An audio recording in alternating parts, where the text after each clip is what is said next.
Bonjour à toutes et à tous et bienvenue sur corsematin.com pour cet essai moteur du mois de mars. Nous sommes aujourd'hui entre Père et Carbuccio pour tester ce véhicule, c'est le Volvo C40.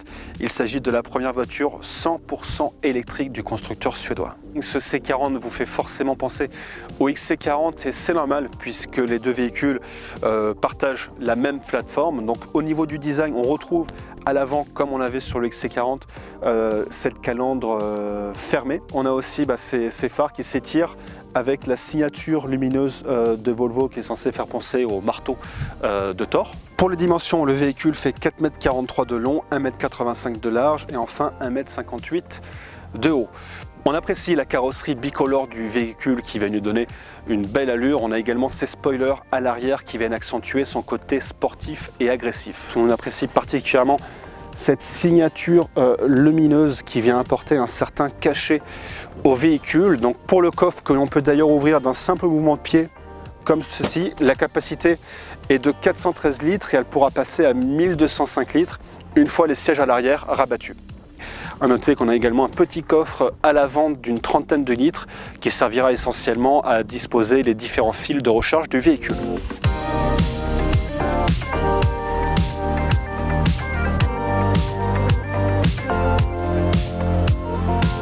Et nous voici à l'arrière de ce C40 où, voilà, comme vous pouvez le voir, on a quand même assez de place au niveau des jambes et au niveau de la tête. Au niveau du confort à l'arrière, le seul petit reproche qu'on pourrait éventuellement les faire, c'est ces fenêtres qui sont quand même relativement petites. Dans l'habitacle de ce C40, donc ce qu'on peut noter déjà au niveau du design, c'est que là aussi on est sur quelque chose de très sobre à l'image de l'extérieur. Et afin de pousser ce côté un petit peu environnemental lié à l'électrique, Volvo a décidé de ne pas utiliser de cuir animal pour cette voiture. Ça ne l'empêche pas de proposer vraiment de très belles finitions avec là ce tissu qui est extrêmement doux et des sièges qui proposent donc une très bonne assise. Donc j'ai face à moi l'instrumentation qui est 100% digitale avec une dalle de 12,3 pouces sur laquelle je peux faire apparaître par exemple le GPS, et on a également l'écran central qui lui fait 9 pouces.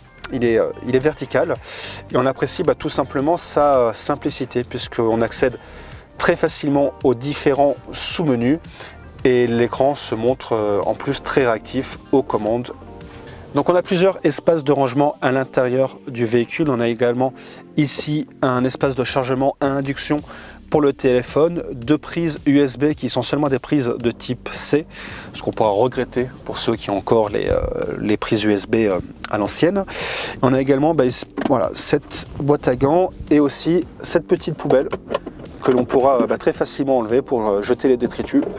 La version que nous utilisons aujourd'hui est équipée de deux moteurs qui développent une puissance de 408 chevaux avec une batterie de 78 kWh. C'est une 4 roues motrice. On note également que la voiture propose de base de nombreux équipements de sécurité comme le radar de stationnement à l'avant et à l'arrière, une caméra de recul, un système de détection des véhicules et des piétons ou encore une détection du risque de sortie de route. A noter que sur la version que nous utilisons aujourd'hui, qui est la C40 dans sa version Ultimate, nous bénéficions d'équipements supplémentaires comme par exemple une caméra panoramique à 360 degrés. La recharge se fait à ce niveau, on passe de 0 à 80% de batterie en 40 minutes sur une borne rapide, et en ce qui concerne l'autonomie, le constructeur annonce 440 km en cycle mixte.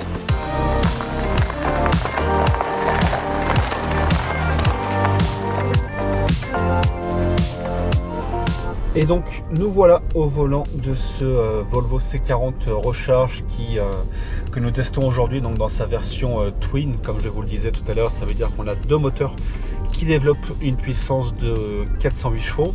Donc tout d'abord, il y a un point à noter, c'est qu'on a une très bonne visibilité à bord du véhicule vers l'avant. À l'arrière, par contre, le bas blesse un petit peu puisque la fenêtre est assez réduite, ce qui fait que lorsqu'on regarde dans le rétroviseur, on n'a pas autant de visibilité que ce qu'on aurait souhaité. Le véhicule se montre très agréable à conduire. On a une excellente direction, une très bonne tenue de route.